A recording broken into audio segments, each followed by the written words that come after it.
What is going on, guys? Welcome to Two Dudes, One Car. You drove the Spectre recently. Yes. Super jealous. We both owned a handful of Rolls-Royces. The Spectre is the first electric one. It looks awesome. The concept's awesome. I haven't even been in one. What was it like? Oh my God. By the way, Rolls-Royce, one of the greatest, most underrated companies of all time, because there's not Agreed. enough love from regular people for it. Because there's not, like, I don't know why people aspire to have a Ferrari, but they don't aspire to have a Rolls-Royce. It's really, I understand, like, the coolness of the Ferrari and all that stuff. That is a really good point. It's really weird. I mean, the Ferrari has the sound and the looks and whatnot, and you can't put into words what the feeling of the Rolls-Royce suspension is like. Yeah. But once you sit in or drive a Rolls-Royce, if you don't get it instantly, then just go drive your Prius or something.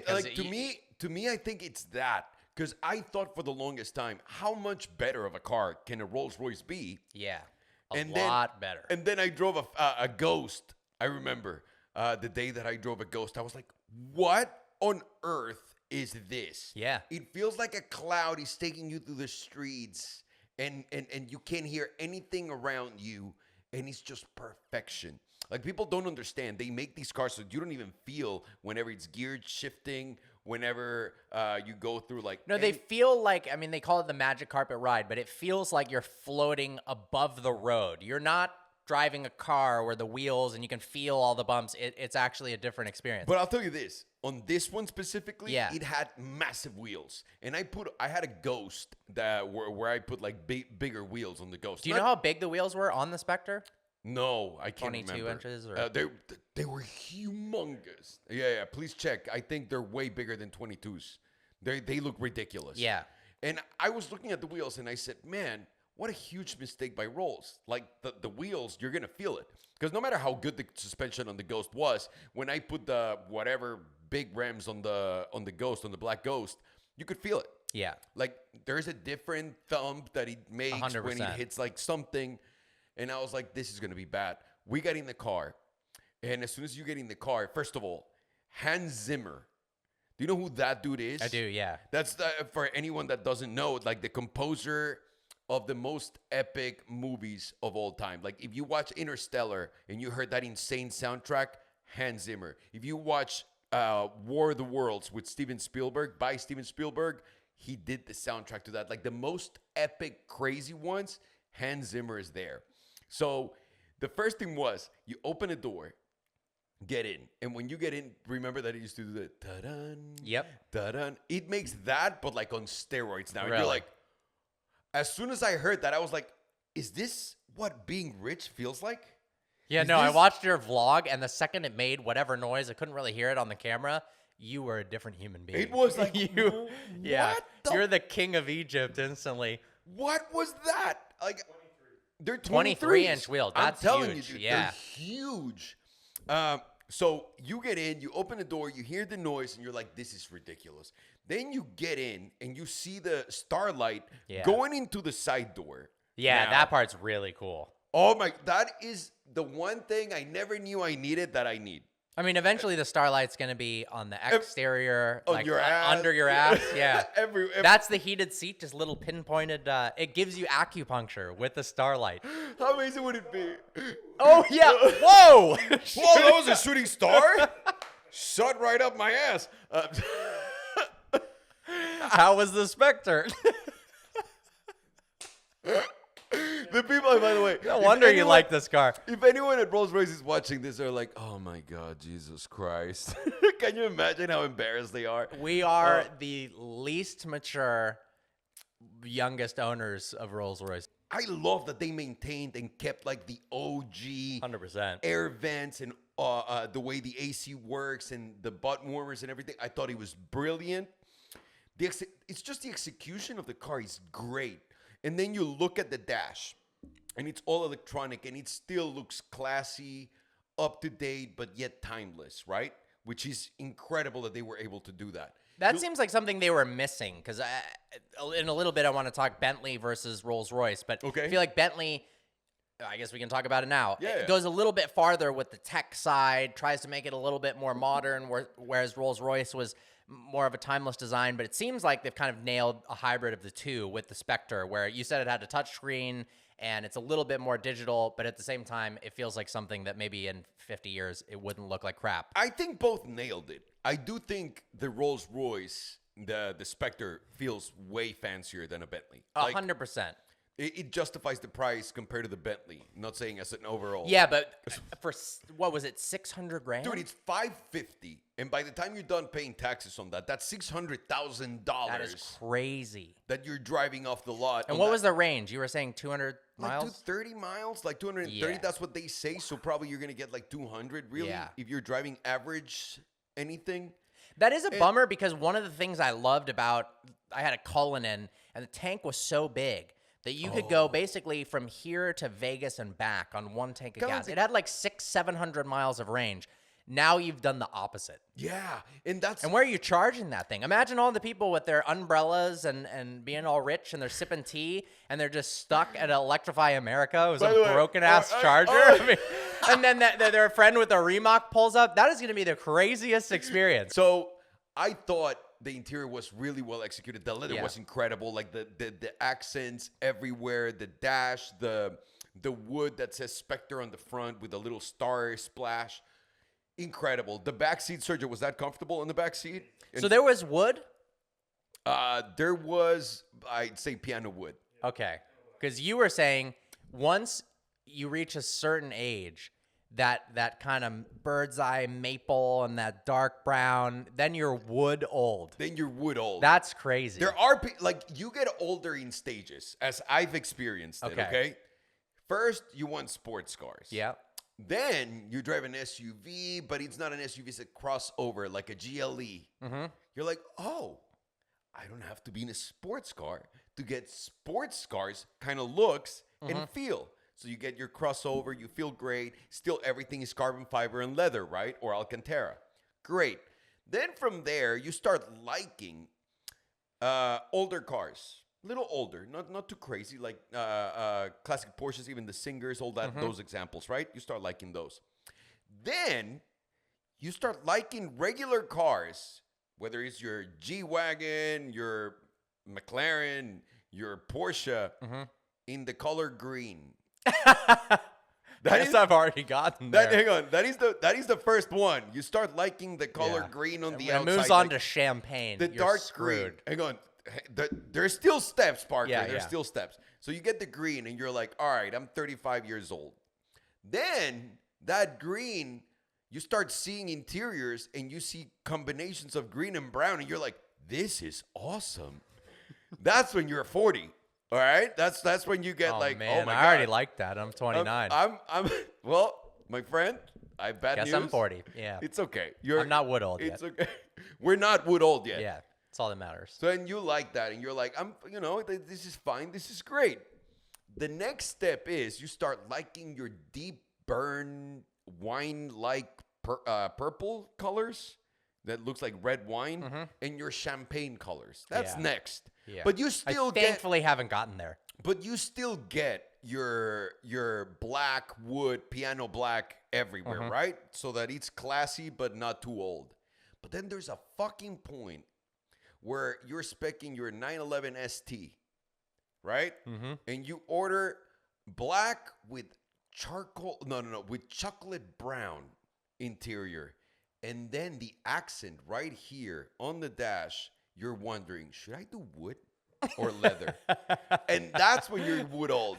That's when it starts. And then it transitions into like, I'll buy a Mercedes with a wooden interior, like it's complete brown.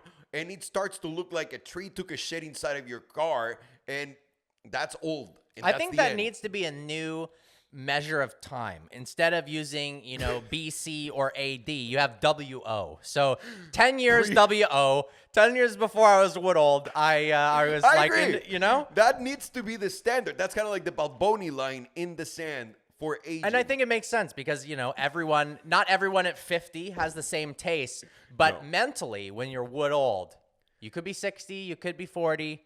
Yeah. You're not a teenager. You need to measure everything uniquely and for what it is. Like your body can be older or younger. Sure. It doesn't matter what your age is. Yeah, your age can be something. That's how old you are in this world. Then if you take care of your body, sometimes your body's younger than other bodies. Your mind can be the same. There's a lot of people that say, oh, that's a really mature person. I'm just not as old as you are. I'm not, wood old yet, sir. How old do you think you get before you get to BRO, the brown recliner old? Oh, no. Let me tell you something. Brown recliner old used to be 70s. But brown recliner now is 40s. Yeah. Now I could see it. Cause, I can see the temptation. Because it's getting... But with the wood accent, with the arm you pull, if that's in wood, now we're talking, it's got to be older. Well, that's got to be like a 50s, 60s. For sure. Yeah, no. You would get a brown one that still looks like semi-modern. Yeah, when it has the cracks and the kind of like the yellowish wood handle. 60s, 70s. I mean, 60s, 70s. You're for sure driving a Spectre with a wood interior. Absolutely. So Rolls-Royce, and by the way, I always thought of Rolls-Royce like this is a 50, 60, a wood old person would drive this. It's not true. Then they went young. Like or maybe younger people started buying their cars and then they started speccing their cars accordingly because they started adding carbon fiber and all that shit, right? I remember they don't strike me as a brand that wanted to target a younger audience. No, and when it happened, they were like, "Holy shit, let's take advantage of this." Yeah, 100%. Brilliant move. Because there's a lot of people that are like, remember when Tommy Hilfiger was like, "I'm not letting these black people take pictures with my clothes on," and he's like, "I'm sorry, what do you say, Tommy Hilfiger? This is in 2005." And that was in 2005? Oh, yeah, dude. Like crazy. But, it's still, dude was old. Tommy, and he's very rich. So he said whatever he was thinking. Or like the dude that was doing the Ace of Spades, right? That told everyone that he hates that his product is in every rap video. Really? Oh, yeah, dude. Damn. It wasn't Ace of Spades. It was Cristal. It was Cristal. Yeah. And that's why Jay-Z bought Ace of Spades to be like. That was pretty boss. Oh, yeah, dude. Yeah. Come on. That was pretty boss. Come on. And the bottle is way more baller than 100%. The Cristal bottle. But I think that champagne sucks. Which one? Ace of Spades? Ace of Spades. I don't drink champagne. Yeah. I think champagne. I don't really either, but champagne. Actually, I've never even tried it. I just heard that it's not Dom Perignon. It's not. I'll say Cristal was pretty good. It was like one of the easiest things to drink in the space. Dom is good, but it feels a little like mass product, like Don Julio. There's some Don Julio. If you get like fancy Don Julio tequila, amazing. But if you just get regular Don Julio, it's like you're just buying it because it's Don Julio, 100%. Right? Like Dom is kind of like in that. But when you get into a good bottle of Dom, fuck, like that's legit, even more legit than Cristal was. And again, I never had a Ace of Spades because I'm too fucking ridiculous. And I'm curious where good Dom versus wood old intersect. Oh, they intersect. Like how many years old is the bottle? At 40. Yeah. At 40. I had a... I remember when I was young, and I was with Rodrigo in D.C., because Rodrigo lived in D.C., and we were in Randy's yacht. Randy's like a 40-year-old guy that was rich. And I remember looking at that dude. I was like, that dude's fucking old. Now I'm 39, dude. I by the way, I don't look anything like Randy. Randy still looks 60. Like, if you look at a 60-year-old today, that's what Randy looked like in his 40s. Fair. But Randy took us out on his yacht, and the one thing that he brought out, like the only thing that he had on his yacht was Dom. And that scarred me forever. So I always relate, like, sunburned guy with yacht, lots of money, with Dom. And Randy would drink, and every time he would, like, pour ourselves, like, and himself a glass, he would go, like, cheers, boys. And that's like I am trying to get rich enough to where I laugh like that. Oh, that's a millionaire laugh, dude. That is crazy. When you repulse everyone within a 100-mile radius with your cackle. That's a millionaire life. That's a billionaire. You made it. I couldn't decide on the color of my Spectre, so I bought 3 of them. Exactly. That's Dom old. That's Dom and Wood old combined and fused into one person. That's crazy. That's what and sorry for screaming, Sergio. I just ruined the audio there. But but no, I think Rolls-Royce is really targeting the right audience. And then you drive the car. And as soon as we drove it and we got out of the lot, I was like, this is very special. So the ride was better. Have you driven the Phantom 8? I have. Yeah, it's better than that? I want to say so because maybe not the suspension, but the package as a whole. Wow. Like, it's unbelievable how good the suspension was. We were getting out of O'Gara Westlake, and O'Gara Westlake on the back has a really gnarly ramp to get in and out. Like, really gnarly. And I remember on my Tesla was like, you feel it in your back. And on that, when we were going down, and he was like, all right, here we oh my God, we're already on the street. What the? There was like no transition whatsoever. And then we got on the street, and then you start paying attention to the sound around you, and there's none. No matter how many fucking cars are driving around you, how many people are screaming, how many homeless guys are stabbing other people outside, and fights are happening in the Popeyes in front of you, none of that is like getting into the cabin, which is crazy. And then you accelerate, you feel it, you go through the bumps. And was it reasonably quick? Oh, yeah. Yeah? And at some point, it actually, I drifted it a little bit. Really? Yeah, which I was like, what is this? I think the electric powertrain makes so much sense with Rolls-Royce because, look, the 12-cylinder in any of the cars, it's cool to have 12 cylinders, but they didn't sound good. I mean, you floor it in a Cullinan, it's like, whatever. It almost sounds like a 6-cylinder. And they try to make the engine quiet, and it's supposed to be smooth, and it's supposed to be isolated. So just eliminate the engine, and I mean, they need to fix that range. But that's no doubt. And this is a first-gen product, right? And but that's a car to be electric. Yes. And this is, so in 2015, 2016, I made a video in my Wraith saying the perfect car would be this electric. I think I remember that video. And the reason why is they're making these V12s. They're putting the V12s on purpose because the V12 is a very smooth power progression. Yeah. And also the way that the gearing and the shifting works, they make it so that it seems seamless. Yeah. So it's not... They're trying to make an internal combustion engine be an electric. An electric car. Yeah. They are. Yeah. So you're telling me that you're doing all these things to make me not feel them, and an electric car doesn't have them. Mm-hmm. Like, that will be the perfect form of a Rolls-Royce. And the regen was smoother than a Tesla. It like eased into the... It was good. It was simple. It wasn't too much. It wasn't something that you felt and you were thinking about. And the craziest thing was the rear wheel steering, because the car is massive. You get in it and you're like, dude, I need to make a U-turn here. What? So much bigger than a Wraith? And as soon as you're turning, you can feel the back just like helping you and throwing it in there. And it's just, it's exquisite.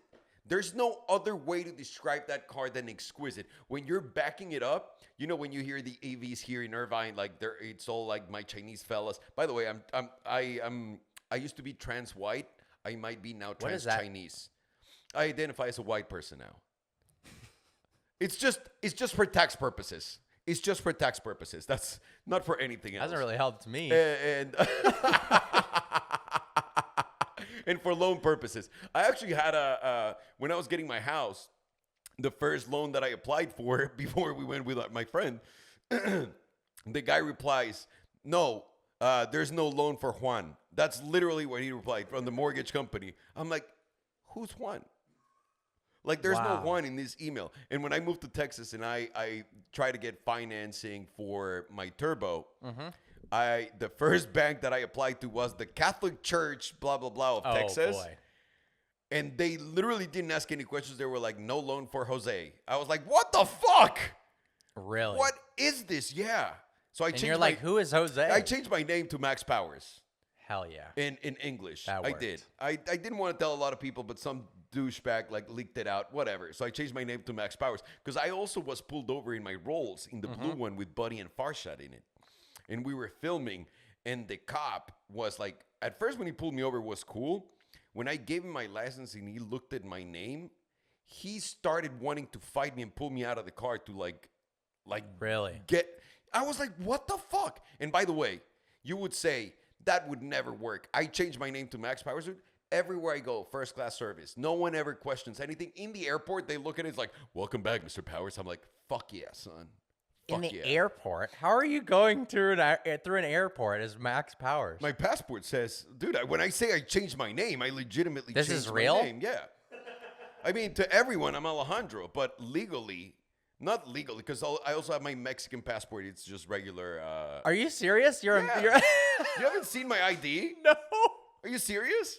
All right, off camera. I gotta I'll show check you out off this. camera. Yeah, I thought you were just making that was a bit. No. But now I'm trans Asian because when I moved to Irvine, I didn't realize how cool Asians were. They're quiet. They mind their own business. They don't want to fucking talk to anyone. If you smile at them, they'll look at you and go like, like, I love that. They do. Like, I'm walking around the other day here, and I was running, and once I made it to the top on the last lap, I was turning around, and I was like stretching my arms and like doing all these weird things. And I immediately thought, man, if someone sees me right now, they're going to think I'm crazy. Yeah, I saw an older Chinese or Asian. Well, I think it was Chinese. I saw an older Chinese guy just doing all these crazy shit. I was like, wait, no one's going to care because all of my homies are here. We're good. And also, Irvine is very safe along with Newport because there's a lot of Asians and they know karate. I'm just kidding. It's just another racist I feel like that joke. would make it dangerous. Well, because they know it and you don't. But they protect me. We're very cliquey. So no, I love them. I legitimately love them. I have like a whole new appreciation. But did they love Alejandro or Max Powers? I think they don't care. They fair. don't know who any of this is, and they're fine with it. Yeah, but it's incredible. So speaking of Juan, the P1 replacement is coming out soon, apparently. Oh, what a transition, by the way. Yeah, crazy transition. Someone give this guy a raise, someone, and then me. Please. Bring it from 0 to 0.5. Can you guys please click on the ads and then buy a product from it? We need these commissions, guys. Come on. Does that even work? No, I don't think so either. So the P1 came out in 2013. One of my favorite cars ever. Me too. Legitimately. Can I say undervalued as fuck right now? I agree. You can buy one for 1,215. Really? Yes. Now? Yes. They just offered me one. They were at some point when they had just come out $2.7 million. Yeah. I think there's a delta of like $1 million in a P1 like very soon. It's like when I said the Carrera GT is going to turn into $1 million car, then $2 million. And I sold mine before that. It was just like that right now. It's got to do it. It's just right now. Yeah. Exactly. So, I'm sorry. Go on. Yeah. So incredible car. Interestingly, I kind of thought that 10 years later, they'd release the replacement. It seems like a good time period. Obviously, it hasn't come out yet. Depending upon when I'm posting this podcast, I might need to bump it up a bit because McLaren is making a unveiling on the 27th. And I think based on our schedule, this is going to go after the 27th. So all of the information it's going to be out. Dated. We're all going to know everything. It's like it's not even a new car. It's like their new merch line. You didn't know it was just like the new sweatshirts for McLaren. Yeah, exactly. But apparently something's coming out. Very, very hush-hush. It's going to be a hybrid. Some data, I guess it's going to have seats that are formed into the body like an F1 car, like a Valkyrie. More open-wheel race car aerodynamics. So it seems like the P1 was like a track car for the road. The Senna was like more of a track car, like sort of it can go on the road, but not really. It sounds like the P1 replacement is going to be a more hardcore, a little bit more track-focused than even the P1 was, based on the aero and having F1-derived seats. So there's a lot going on right now, which makes me think that what you're saying is right. Number one, we saw the LaFerrari replacement already being filmed around Looks Fiorano. Very gnarly. Right? Looks gnarly as fuck. We know Porsche's doing the Mission X. A lot of people don't think that's a real car. So far, that's a real car. $1.5 million car that they're planning on releasing. Anything can change now. So that's that. Then you had the Valkyrie. You had the AMG 1, which were, in my view, flops for what they were trying to achieve. And they did not come in and replace the big three. Yeah. Right?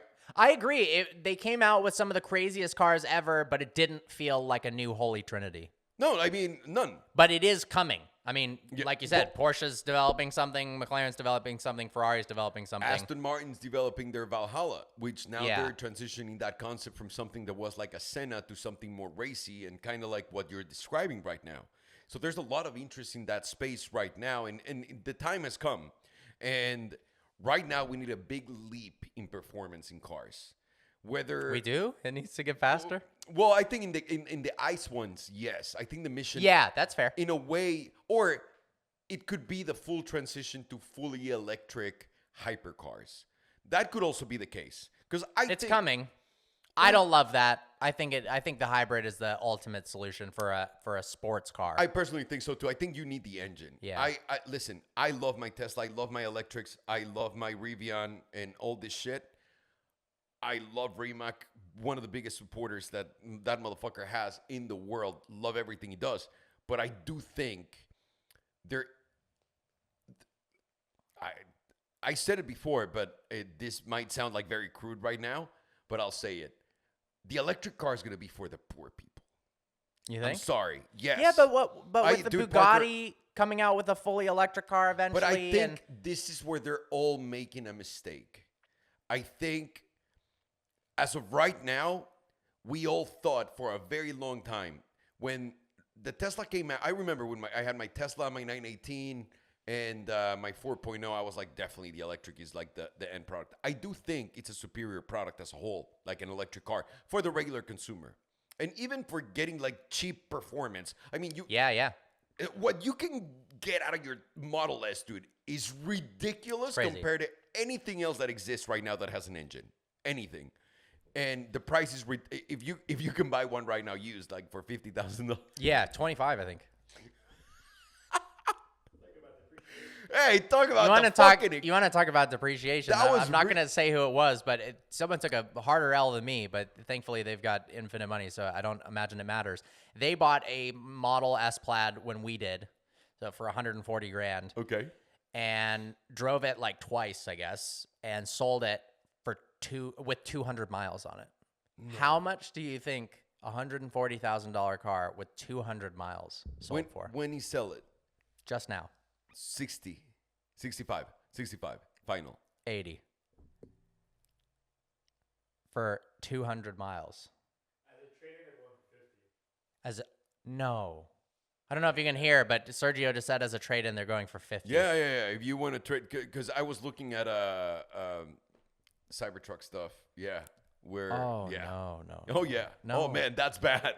That's bad. I mean, I already thought it was bad, but just kill me. It's just that is crazy. That car came out, by the way, and by the way, with the Cybertruck right now, yeah, there was a friend of mine was messaging me last night, and she was trying to sell me her Cybertruck for $205,000. Yeah, there's people out there saying like $300K and stuff. Hang on. So she's like, yeah, do you want the Cybertruck? It's $205,000. I was like, is this a Cyber Beast or a dual motor? She's like, oh no, it's a dual motor. I'm like, for $205,000? She's like, yeah. I'm like, nah, man, no one's gonna take it. And she goes, yeah, no one wants it. I don't understand. And okay, so we understand. No one wants it because it's $80,000, not 205. I think the reality is the Cybertruck, like the Cyber Beast that I'm getting, I'm paying 100, like taxes and everything in $133,000, right? 132 or 133 grand. Let's just call it 133. I think that car all in should be at 110. Yeah, I could see that. I think I'm paying Tesla a $20,000 markup. Well, you are for the Foundation series. Absolutely. On the Cyber Beast, yeah. I think the dual motor should be 80 and it's 100 right now. It's a $20,000 markup. Yeah. I think today you can get away with a $20,000 markup on top of Tesla's markup. And you can sell a Cyber Beast probably for $150 and a dual for like $120, $130. But how do you sell those with the Well, that was my Tesla other question. suing you? That was my other question to her, because I'm a degenerate. I know how to fucking sell cars without you letting me sell a car, right? Like, I'm not a fucking idiot. But 99% of people that are just getting these cars are not like into Ferraris and McLarens and all these contracts that they give you. Which, by the way, a lot of people on the last video we made were like, you sold the LT? Yeah. Why? I don't understand. No, I just want to say this in your podcast that probably none of my audience that was asking me about this is watching. I'll say this. I have not sold my LT. I don't understand why people. Well, I was getting. It's like when something doesn't appear for 5 minutes, people think it's over. Like we missed a week for the podcast because we were super busy, and I got a lot of comments saying, "Wow, what happened to the podcast? Done already?" We're done. And it was, we're done. By the way, we're Actually, done. we are. Yeah. This is not a really podcast. Once again, another AI generated video. But yeah, no, we're still doing the podcast. We just episode didn't come out for 11 days. Sorry about it. Yeah, no, we apologize, but we also it's hard to have like our schedules match up at the same time with the stuff that we do. This is my biggest problem with working with anyone, because your schedule is crazy. My schedule is crazy. It's like, how can we really make this work? And I have to drive 7,000 miles to get here. 1 billion hours. I apologize. So I appreciate it tremendously, by the way. I just keep getting these low-end press cars so I can put miles on those. I'm going to call the rest of those. Hey, Nissan, Did you see the Prius outside? I'm just kidding. I was like, what? By the way, I really like the new Prius. I haven't driven the new Prius. That actually, we should do a Prius review. Prius fucking, oh yeah. I'm down. That sounds fun, actually. I'm absolutely because that thing actually, what'd you say? I got some bad news. What's the bad news? Right now they're saying most likely the McLaren reveal is just their tour spider.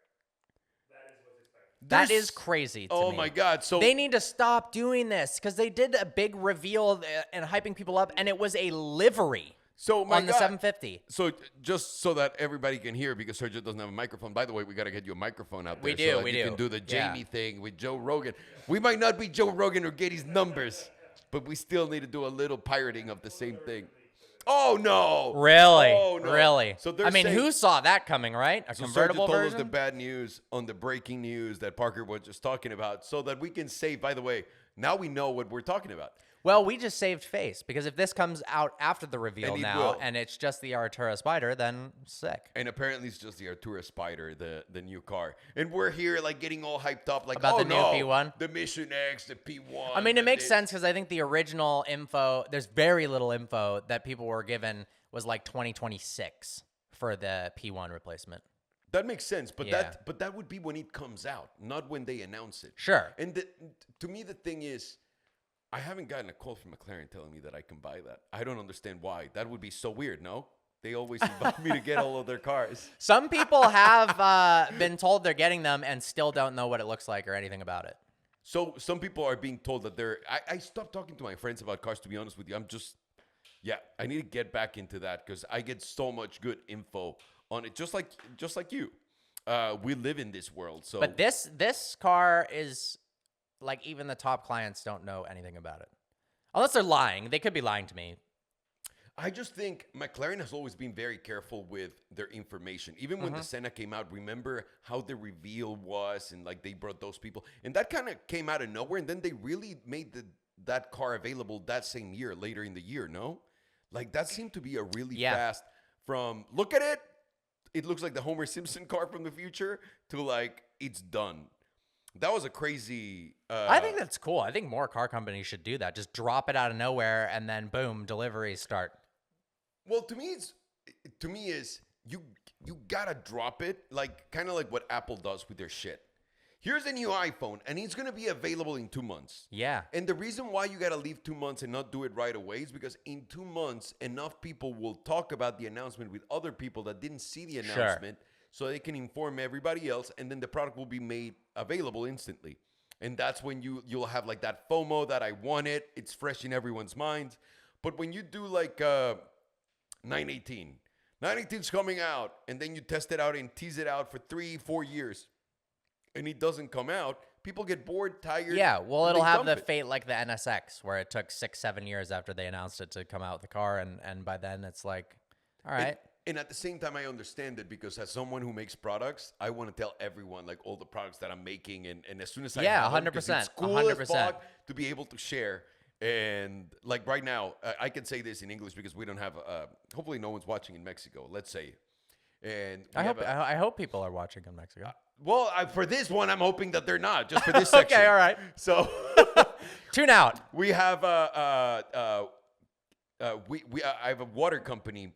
And that water company is coming out now with a regular canned water. And the presentation, dude, is so awesome. Mm-hmm. It looks like a Cybertruck. Okay?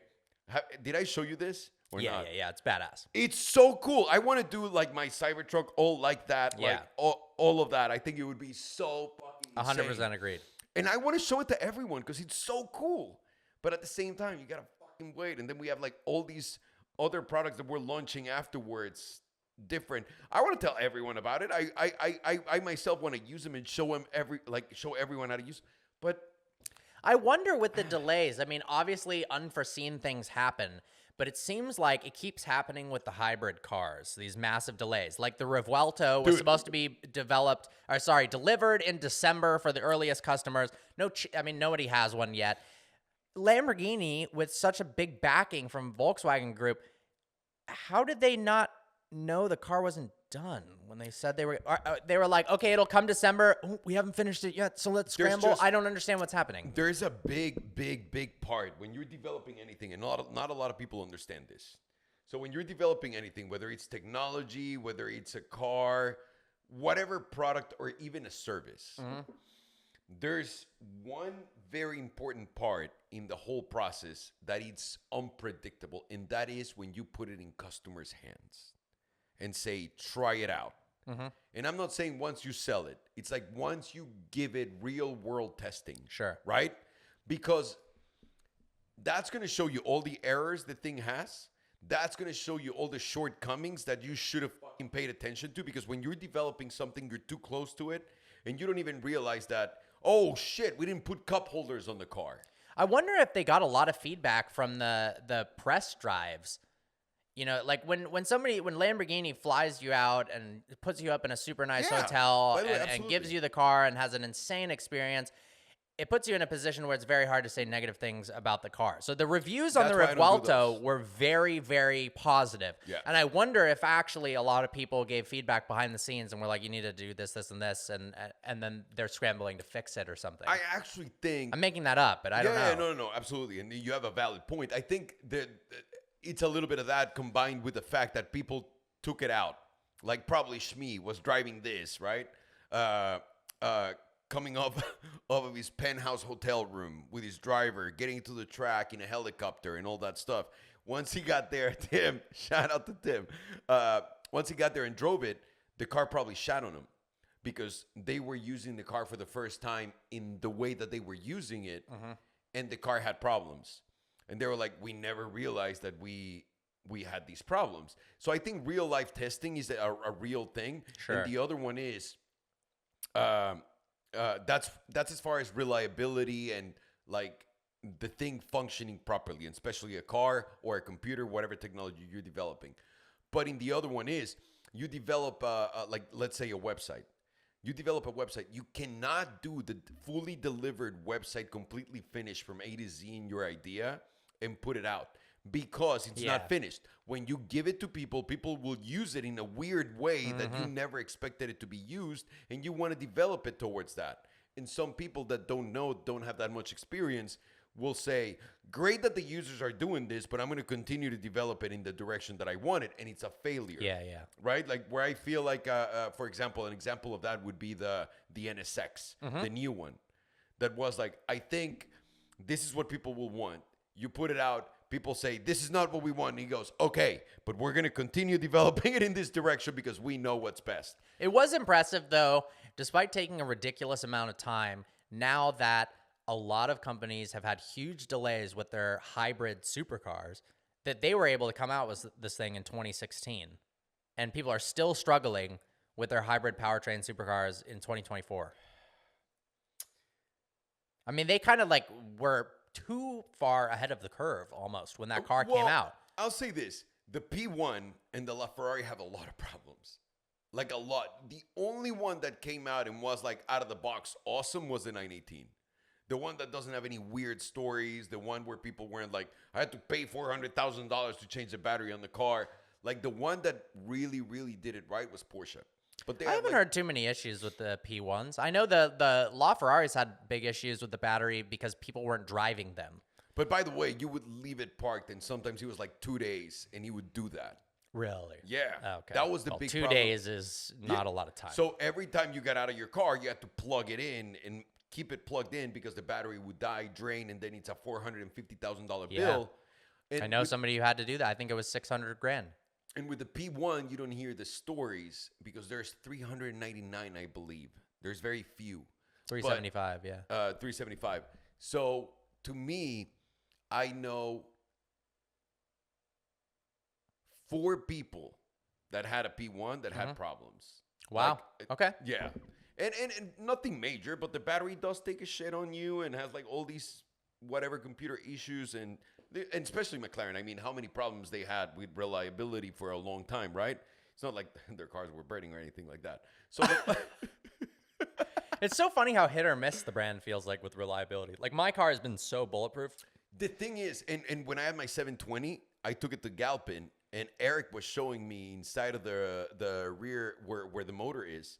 He got a flashlight and showed me how all of the wiring harness was completely not grabbed by like the little thing, like by the ties. It was just all over the place in one side, and on the other one was fine. And he goes, this is how they make their cars. This is why everyone thinks they're a piece of shit. I think they're a piece of shit, but I think they're fun. And I think that's what everyone thinks too. I don't think so. I like their cars. But that's what I'm saying. I don't. But I think, but you don't. I think mean, maybe like the 12C, if you bought a used one, that might be a piece of shit reliability wise. But no. But a piece of shit in the way they assemble and like not clean everything up as a whole only package. assembly issue I've ever had on my car that I don't understand is on the bottom. It's completely flat and it has these kind of really thin, I think, aluminum under tray panels. Yeah. And they have these bolts that screw in the panels. Yeah. And for whatever reason, every 5,000 miles, the vibrations of the car unscrew the screws, and then the aluminum panels go. And it makes it feels like my car is destroying itself.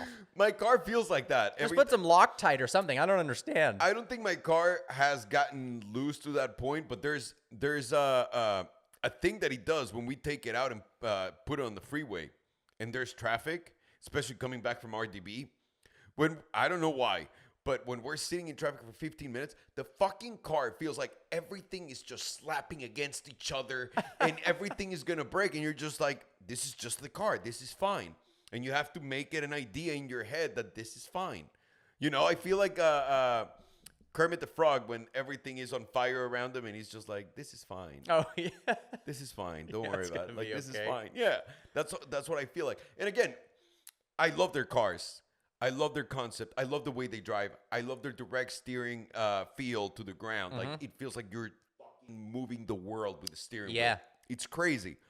But they do got to clean up a few things. They do got to get rid of the engineers at the head of the company. They do got to restructure. This is what I was telling you before. Why do you think they need to get rid of the engineers at the top an level? engineer cannot run a company unless the engineer has a dual personality and he's also a business person, because engineers take their own creations very personally. Is the current CEO an engineer?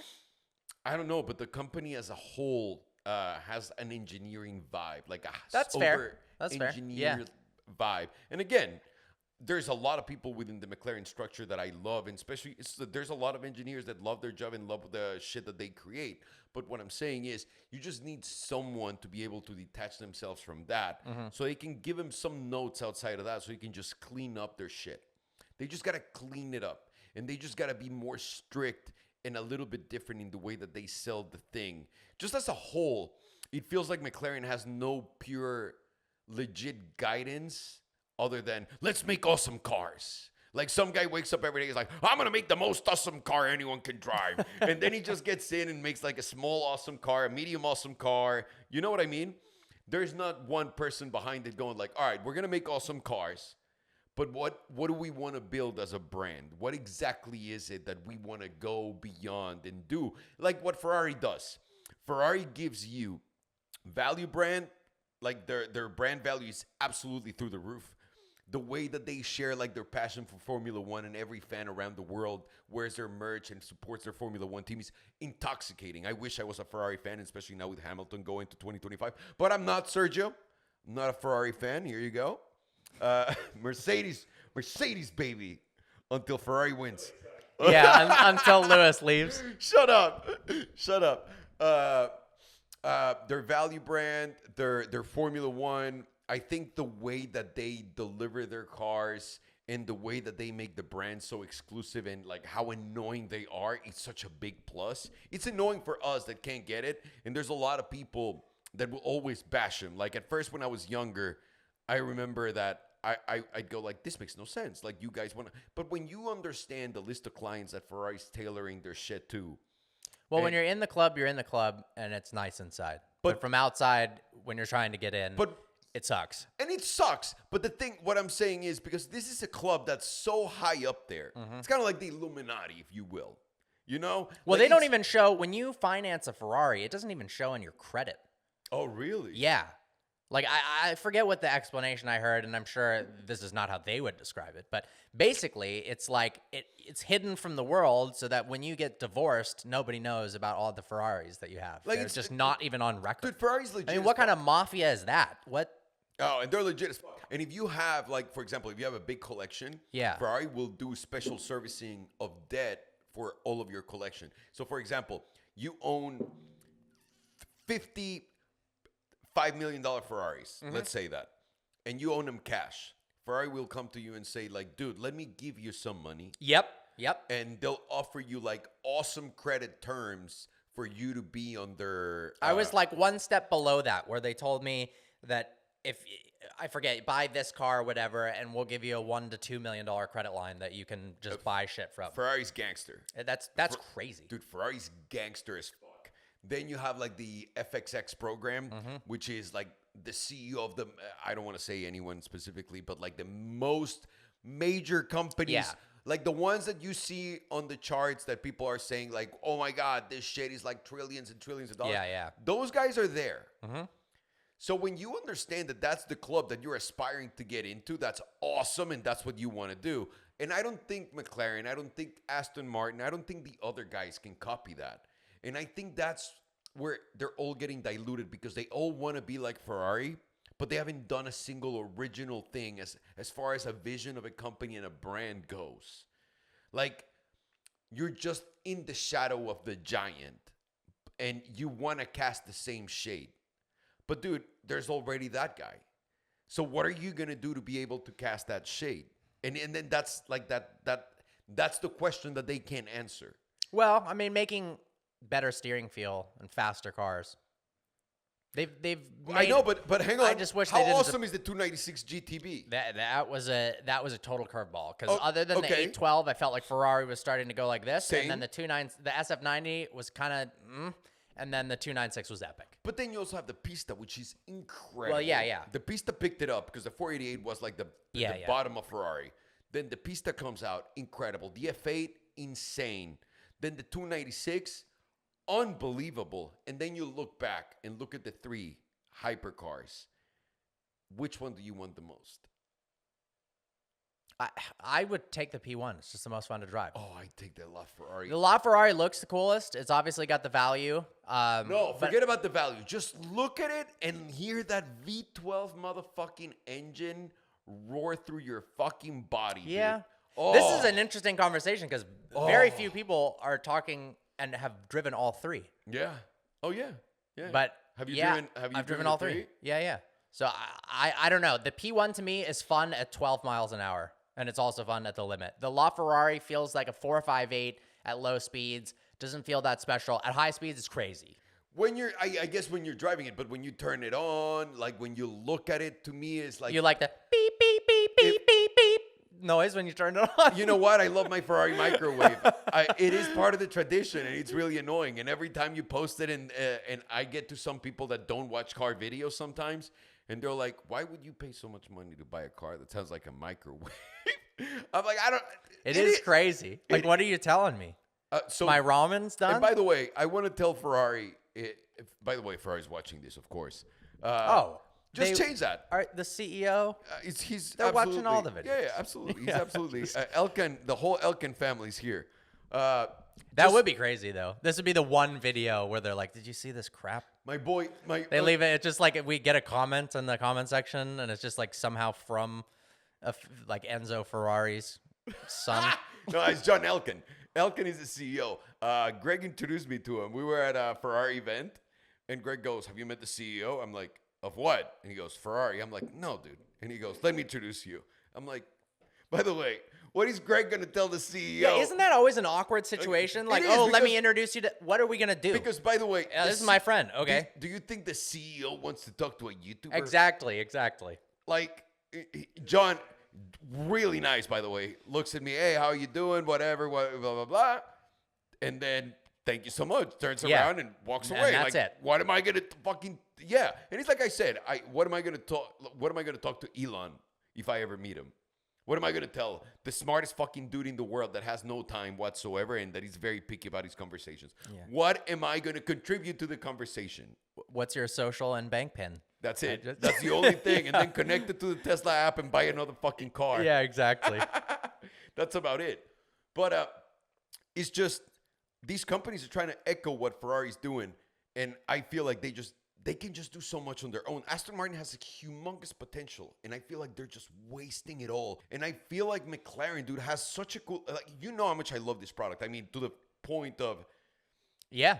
almost No, I'm honestly killing me. impressed. You had a car burned down, and I've been in a car fire, and it's very not chill. Like, it's pretty intense. Yeah. And to then go back to the brand speaks volumes. Obviously, the Yeah. car is awesome. So you have like those scenarios. I love the brand, but I do see the lack of like direction, the lack of understanding of like what's gonna make you a different thing. What's gonna make you what's gonna make you Tesla? What's gonna separate you from the rest? Because following someone has never put you in that position. So what's gonna make you a step above Ferrari, which is one of the most valuable brands in the world? And they just don't have an answer. And I think this is going to be a crucial time right now 100%. for these cars to come out when you're talking about the new P1, the new LaFerrari, the new 918, because now you have different players too. You have the Nevera. By the way, imagine taking a Nevera versus the Porsche, the Mission X, and then the new LaFerrari. Dude, that Nevera right now seems unbeatable. It is the fastest thing I've ever experienced. Unbeatable, like Yeah. unreal. Then you have like the new Bugattis, which of course are way higher price tag, but now they're way better than the Bug that we tested in Hypercar, for example. Yeah. The Super Sport, which was an incredible car back then, but it's nothing now. Then you also have the small companies like the guy that make it's called the Zinger, the one that goes up, zzz, and just fucking accelerates like crazy. No, the McMurtry Spearling. The Spearling. Yeah, the yeah. Spearling. That's right. So there's a lot of stuff out there. There's the Koenigsegg, right? Which now the Jesko kind of looks decent. Yeah, the Jesko's sick, and they're starting to get delivered. I just saw a video of one. There's this. I'm so jealous I'm not there. Although I was just talking to Shmi and this morning, and he said that the whole event was canceled. Have you seen the ice racing event in St. Moritz? In I think that's in Switzerland. I don't know. Oh no. But basically, they like take all these like vintage cars and then also Koenigsegg's and hypercars, and they do like drifting in the snow, and it's just like, what? it's the craziest thing. But apparently, it's on this lake, and they canceled the whole event because they got so much snowfall that they're afraid that the snow might break the ice on the lake. I mean, could you imagine everyone like imagine quail, but it's on a lake. Once he said that, I didn't think that was a possibility. Imagine everyone just goes gangster. yeah. But I still need to go. Maybe that's like Goodwood is awesome because you got the cars driving and whatnot. Maybe the St. Moritz event is awesome because the cars are driving, but also the fear of death at any moment. I like that. Yeah. By the way, I'm Couldn't go not in the opposed ice. of the fear of death. I'm a big fan of it because it always keeps me on my toes. Always. Always. Speaking of fear of death, to my bank account, the Huracan replacement is going to be announced at some point. How much do people know about it? Not that much. So I ordered the Revuelto a long time ago. The pricing came out. I couldn't afford it, and I bailed crazy. on it. It's crazy. But the Huracan, I love Lamborghini. We've both had a handful of Lamborghinis. I think it's an awesome company. I do think that for a bit, they were starting to fall behind in terms of performance because, every other company is forced induction and way faster in a straight line, but still awesome looking, awesome sounding cars. So I'm excited to see now that with the Revuelto and then a car that I could more likely afford, the Huracan replacement, that's going to have likely a twin turbo V8 with hybrid powertrain. That's what it is. So it could be, 800, 900 horsepower. I think it's 800. And I can't remember if they said, you were with me. Do you remember what they told us? We can't say who. Okay. I can't remember if it's a V6 hybrid turbo? No, or I a think they V8? officially announced that it's not. They said it's more than 6 cylinders and less than 12. It's a V8 for sure. Yeah. It's not the V10 that they have. Yeah. Could you imagine a 7-cylinder? That'd be something else. fucking interesting. That would sound cool. Just rattles itself apart. You think the McLaren rattles? Imagine a 7-cylinder. Oh no, that would be terrible. At one point, Now- they said it was going to be like a V10 that was naturally aspirated until the higher RPMs would have turbos that kicked in, and then the peak power would come. That would be the craziest thing ever. Well, that sounds like That's not happening, something though. that they build at a shop. No? Yeah. So I think, by the way, the Huracan platform, which came from the Gallardo, I know you like that shit. You had your own, and you have like great memories with it. You didn't like your by the way- Performante? By the way, no. This is what I'm getting at. By the way, I respect that, understand that. But to me, the Gallardo was, when I was getting into cars, I was at a car wash and some guy like showed up and was pretending to be a billionaire and loaning me a car, whatever. Long story short, it was a fucking Lamborghini salesman trying to sell me a Gallardo.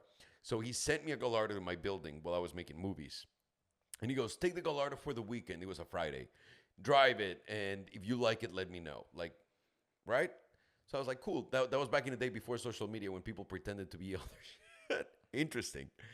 And I was like, dude, this is awesome. This is my first Lamborghini I'm driving. I went and drove it around the corner, and I was like, this is fucking shit, man.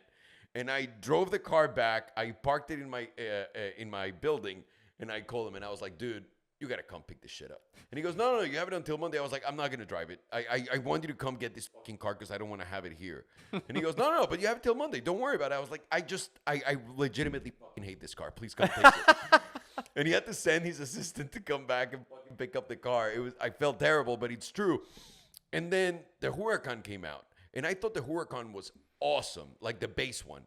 The Performante was insane. STO is unbelievable. Sterrato is so much fun and so different and such a shock to the market. I think Lamborghini has built the most interesting entry-level car out of everyone. Because Ferrari's making a great car, but it doesn't have like all those variants that make it so epic. Whereas Lamborghini has like I said, the Performante is one of my favorite cars of all time, dude. Of all time. The way it drives, the way it turns, the way it shifts, the way it sounds, the way it looks. It's just like one after the other. Then they added the ALA system. It's just like so much they're adding to these cars. I think this is a very important car that they better get right. And the hybrid thing, if they're having problems with the Revuelto, we gotta know that this like first gen is gonna be weird. I used to be a guy. But maybe they'll learn from the delays with the Revuelto for the Huracan replacement. For sure, but at the same time, it's a different configuration on it, right? And you know that even in Formula One, they know what hybrid powertrains and drivetrains are and how to use them. But from one car to the next car, there's problems. Like, and it's the same fucking setup. It's just a differently packaged or with different variations, and that's what makes it complicated for them. I just feel like these are not cars that you want to be one of the first ones to hold the bag on. I am dying to get a fucking Revuelto, like dying, but I want to drive it first. There's no way I'm gonna go spend $700,000, $800,000 on a car without knowing it's epic. Yeah, that's a lot of money. 100%. Because now you're asking for this. I want to get that. Yeah. The Aventador at $380,000 when they first came out, cool. Like you were like, I'll spend this to get this. But now it's $800. Like now you're talking like what Pagani started selling their cars for. Yeah, I mean it's like hypercar levels of pricing. The pricing is getting crazy in everything. So I'm hoping for the Huracan that the pricing is not as crazy. I hope so too, because I think that genuinely, I love the brand Lamborghini, and I miss having one. And I think that, I mean, people ask me all the time, oh, are there new cars coming? What are you getting and whatnot? And I'm trying to be more responsible to not fall into the trap of buying a car every week, because it just becomes this like easy thing to do, and then it's much harder to unwind than it is to get yourself into it. But hopefully it comes out at a reasonable price. I'm a little nervous about the way it's going to look from the camo shots, and then CarWow did a rendering, and I wasn't like a But it's huge Lambo, fan. though. I'll say, But it'll probably look sick. it's Lambo. And if it does and it's reasonably priced, I think that'd be my next supercar. I think so. Yeah. I there's no way. No, I used to not like the entry level car for Lamborghini because it didn't have the doors. Yeah, it yeah. didn't have the V12 and all But it's that lighter shit. and it handles better, and But it is a better package than the big one. The big one has a lot of mass to move around, and it creates like some problems when you're just like focusing on driving. And the smaller car is just more agile, more versatile, and you can package it in different ways, and it just makes more sense. But there's nothing like an SVJ. The big boy. I mean, in terms of Lambos. presence and sound and Yes. whatnot, yes. But the Huracan STO The to drive. me drives so much better. That's Yeah. my favorite Lambo, for example. Like to drive it, that is crazy.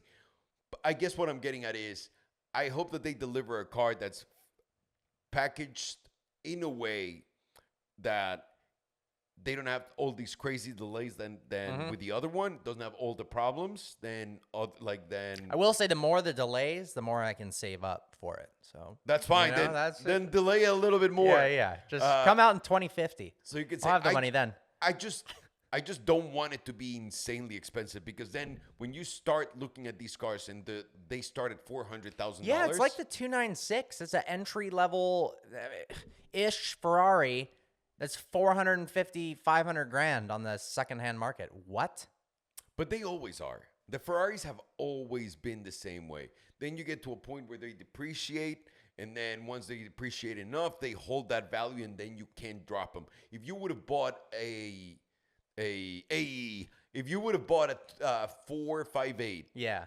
a 458 of any sort, like let's just say a base one, a black on black one with black leather interior, black car, in 2019, dude, you would be making money right now. And that's just a regular production car they made a lot of cars of. You know what I mean?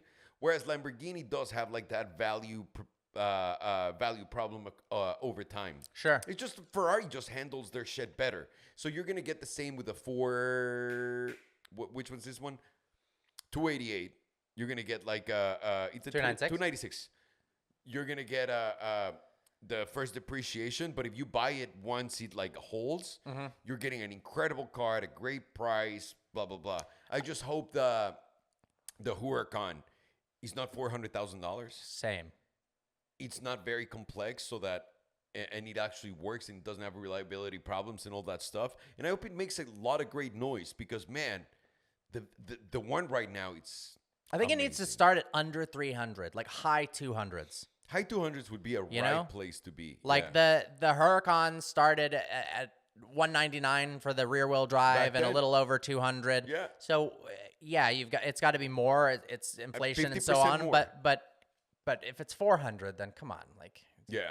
And then it becomes like what am I going to get? Yeah. A Huracan, just regular stock, Yeah. whatever, or am I going to buy an LT from McLaren, or am I going to buy a 296, or am I going to buy a 458? Yeah, or a 5,000 square foot house in Texas. Like, whatever you want.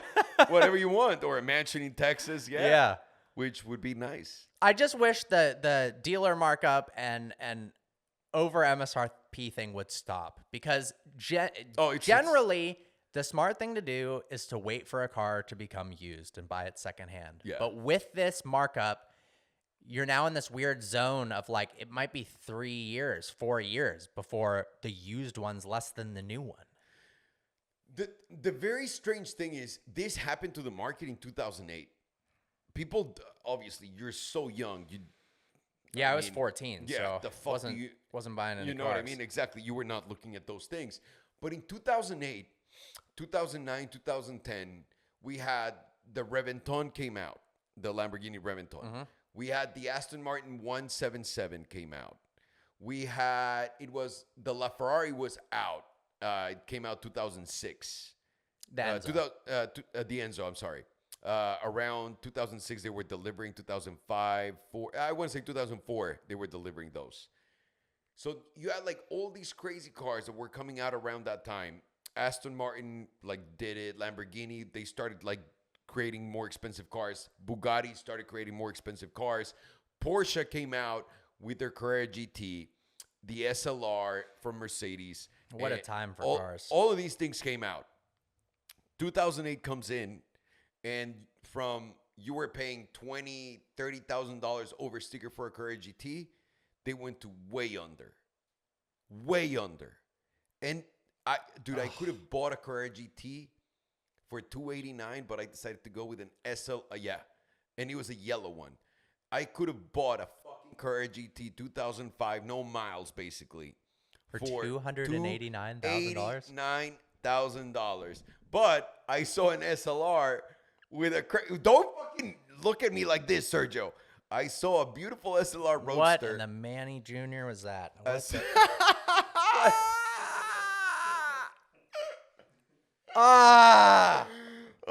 Dude, everything was so cheap. That's crazy. But the thing is, so they came out with the 177. It was $1.77 million. You could pick one up for $700,000. And I think right now, the problem that we're gonna find ourselves in is there's, compared to 2008, a lot of people, like most people, lost money. Now, the people that have a lot of money, it's kind of impossible for them to lose their money right now. How do you get to that point? There's many ways, but it's a lot of work. All right, to wrap this up, we were talking about Fisker a lot in the last couple of podcasts. And it was like, it became the Fisker hating show, basically. And all of a sudden, all of these reviews drop from Marques Brownlee and a bunch of reputable people, and they hate it. I haven't been in one. I haven't driven one. But watching this thing get absolutely ripped apart right after kind of talking crap is unbelievable. Dude, it was wrecked. We got to review one. I'm sure it's not going to be hard to get one, by the way. It cannot be that hard to get one of these. So it's the Fisker Ocean, which is like their SUV, whatever. It looks good. It looks good. Fisker is a good designer. I will say, if you start looking at it, and Marques Brownlee touched on this, I always felt like it looked like a Range Rover. Yeah, especially in the front. Like the front and the rear kind of looks like an Evoque, and then the interior screen is literally a Mach-E, both displays. Yeah. So it does feel like they're kind of copying designs, but it does look good. But he's always done that, and he's good at putting those elements together. Yeah. As a designer, Fisker, good for you. I mean, by the way, I'm not looking at that and going like, whoa, I need 100%. It's just good, but... Like, for example, Mercedes with their EQS, EQE, like, they're terrible designs. That was not good. Terrible design. That's not good. This is a good design. So I will give huge props for making a good-looking car when a company like Mercedes can't even do it, apparently. That's what I'm for saying. An electric car. But the software is a joke. I mean, apparently, when you put it into reverse, the reverse camera doesn't work often. The Bluetooth doesn't work. The solar roof is kind of a gimmick. I mean, it seems absurd. And so Marques was doing an awesome video. And at first you can I think it's a roast. It's not even a review. It's a great roast. And at first when he starts, you can see it in his face, the frustration of like, I drove this car. Because you've encountered yourself in that situation. Yeah. Someone loans you a car, you get a car to review, you expect something, and you're like, holy shit, this is terrible. Yeah. Like, how am I going to present I have that right now. I don't want to say what the car is, but I'm in a very weird predicament. And it's outside. I can't. Oh, I can't wait to see it. Okay. I can't wait to see it. So, you get into that spot, you're like, what the fuck do I do? And he got creative, right? Which is kind of like what I did with the Karma. It was the same thing. This is a car that looks good in all senses, but once you start really spending time with it, it's fucking shit. Yeah. And I got a feeling that the Fisker was going to be that because he promised us one thing. And by the way, people give Tesla and Elon so much shit. Oh, you told us that the Cybertruck was going to be this and that. Go look up Fisker's promises for all of his cars. And then look at what he delivered. And no one ever gives him shit. No one. I feel like he's just not the big fish. You know, it's easier to attack Elon Musk because it's a buzzword versus Heinrich Fisker. They can't even spell that. It's too many letters. Can. So no one can. Yeah. But it's so frustrating because this man is just like fucking up on every level possible, and he's just like we talked about this last time. I don't want to dig into it too much. It's just his own ego. Get the fuck away. Get a proper CEO, and then you design. And then let someone give you an idea of what to do with everything. Because you have no fucking clue. And you have so much talent doing something. And you're wasting it by the other 90% of the shit that you don't do, not getting fucking shined on. This is not a hater. This is real feedback. Yeah. Most of the great billionaires and entrepreneurs were really good at one thing, and then they built a team that could help for their parts that they're not strong at. Everyone. And he's got to do that. The CEO. You got to realize what you're not good at and get some help. Because those are the holes that you need to fill so that you can create a way better product, way better service, a way better everything. Elon Musk is a genius, but he didn't make everything on the Model S Plaid, you know? And you know what? If he had to build that car just himself, it would be worse than the ocean, for sure. Dude, get out of here. Yeah. 100%. But that's what no one understands. And by the way, a lot of people are jealous, like a lot of very rich people in Palo Alto. Shout out to all of you guys. I love you. I was born in Palo Alto. Were you? Mm-hmm. A lot of people out there where you were born at really fucking despise Elon because they're like, he didn't invent anything. He just bought and invested in the company, blah, blah, blah, blah, blah. He's like, dude. It's the same old story. People say that about Steve Jobs, whatever. No one is saying that Elon Musk can create fucking gold out of nowhere and can fucking shed a gold brick. We're saying he's done great with the stuff that he's gotten. Okay, that's it. Yeah. No matter how you want to slice it or dice it, and it's because Elon understands that. What are my weaknesses? Let me go hire the best person possible. And people look at that as a cop out. Those people are retarded.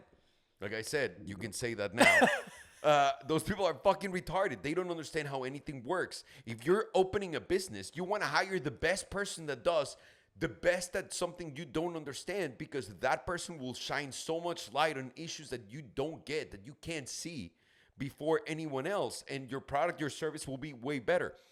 And I feel Fisker puts together a really nice package thinking this is lazy, let's go, people will buy it, it looks good, and it works. Now, they blamed, and this is something that we get all the time, the car's not finished. The car is not ready. You're selling the car. It's been out for sale for years now. People have gotten this car for a long time.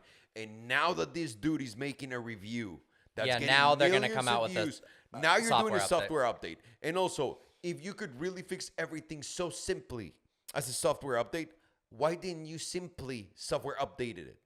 Who needs to be fired? Who came up with the 500 launch controls with a countdown. But and by the way, that's what they did.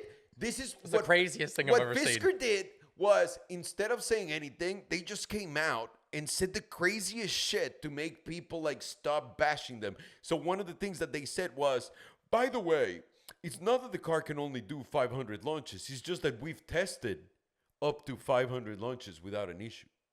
So you can do more, but we're saying, like, dude, you're just say nothing. No, I mean, these are politicians. Fisker should be a politician.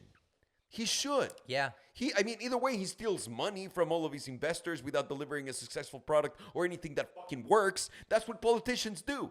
They don't have any intention to do anything right. All their intention is like, how can I fuck everyone out of their money? And that's what he does. So he should turn into a politician and only design cars when someone else hires him to design cars. Because and I even read the comments on Marques' video, and I thought they were fucking hilarious, but there was one guy that goes, I'm a software engineer that basically does everything for a car company, whatever. And he was saying, if it was so simple to fix everything with a software update, and they had it all down, they would have done it already. But guess what? Even updating this fucking car needs to be done at a shop. And that's where you go, okay, are you? Yeah, that's crazy. We're getting taken advantage of.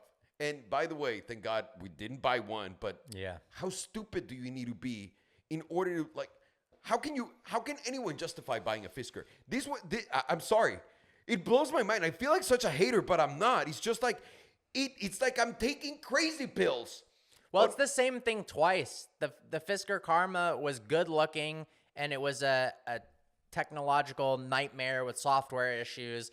And now you've got another good looking, but not as good looking car as the Fisker Karma with a whole bunch of issues. What? Like, why are people buying these cars? I don't know. Where do you go? But by the way, you got to do some digging, because how the fuck do you find out who Fisker is? So Meaning what? Do you know what I'm saying? Like, if I tell my wife, I want to buy you any SUV you want, right? And let's pretend that this was an SUV and was within the price range of whatever my wife wants. Sure. Do you think my wife knows what a Fisker is? No. My girlfriend has no idea what a Fisker Ocean So is. this is what I'm getting at. And most people don't know what a Fisker But Ocean is. this is what I'm getting at. Yeah. The people that know what he did in the past and know him, and those people have to be mentally fucking challenged, my friend, to say, well, I saw him fuck up all these things and take all of the money away from those companies, and none of the products work, but this is gonna work. Like, If you're what gonna is the process of thought behind that? If you're gonna screw up the car again, at least screw up a different element of the That's what car. I'm s- Don't do the same exact thing twice. That's what I'm saying. I don't Like understand. this time, it should have been a really well done car with a shitty design. You know, like Doc- mix it up. By the way, I would have been like, Yeah, awesome, yeah. now you're going in the right direction. But it's the same thing over and over again. It's like I'm taking crazy pills here. It's wild. Why is no one understanding this? Can you guys please tell me in the comments? Please. I'll read all these comments. Just fucking please tell me. Why are people buying the Fisker after seeing all of Fisker's career, and the people buying it are people that know Fisker? Why? How does that make any sense? I don't know. But what I do know is that I need some Mediterranean food right now. Let's go get it, baby.